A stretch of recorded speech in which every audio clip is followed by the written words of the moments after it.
প্রথমে যখন গুগল অ্যাডসটা শিখতে এসেছিলাম তখন মনে করেছিলাম যে আসলে গুগল অ্যাডস কাজটা হয়তো বা অনেক সহজ, আর এটা হচ্ছে একটাই কাজ। ফার্স্টে ভেবেছিলাম এরকমটাই, কিন্তু এই সেক্টরে আসার পরে সব কিছুর জন্য ধন্যবাদ আল্লাহ তাআলাকে, আর আল্লাহ তাআলা উসিলা হিসেবে পাঠিয়েছিল শামীম বসকে আমার কাছে, তাই আমি জিনিসপত্রগুলো জানতে পেরেছি, তাই আপনাদেরকে বলতে পারছি, না হলে বলতে পারতাম না। আসলে গুগল অ্যাডসের ভিতরে আবার অনেকগুলো ইন্ডাস্ট্রি আছে, যেমন campaign expert, PPC ad run করার জন্য, conversion tracking, web analytics, Google অ্যানালাইটিক্সের কাজগুলা, এরকম গুগল অ্যাডসের ভিতরে দেখতে পাচ্ছি 4 থেকে 5 ধরনের কাজ আছে। এখন 4 থেকে 5 ধরনের কাজ আপনি ভালোভাবে শেখার পরে আপনি হচ্ছে গুগল অ্যাডস এক্সপার্টটা হবেন, কিন্তু আপনি তো হুট করে আসলে সবগুলা কাজ শিখতে পারবেন না। এই জন্য বলছি প্রথমে আপনাকে সার্চ অ্যাড কিংবা পিপিসি অ্যাড এটা ভালোভাবে রান করা, বিডিং, বাজেটিং সব কিছু ঠিক রেখে আপনাকে শিখতে হবে। তারপরে আপনাকে কনভার্সন ট্র্যাকিংটা জানতে হবে, কনভার্সন ট্র্যাকিং কী কারণে দরকার। তারপরে ওয়েব অ্যানালাইটিক্সটাও আপনাকে জানতে হবে। প্রত্যেকটা জিনিস খুঁটে খুঁটে যদি আপনি ট্র্যাক করতে চান তাহলে ওয়েব অ্যানালাইটিক্সের গুরুত্ব অপরিসীম।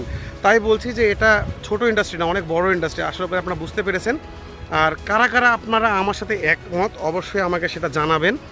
আমি নিজেও এখানে আসার পরেই জিনিসটা বুঝতে পেরেছি, আসলে কোনো কিছু ভালোভাবে শিখতে গেলে জিনিসগুলো জানা যায় না, ওটা তো জানা যায় না, এই জন্য বললাম। ধন্যবাদ।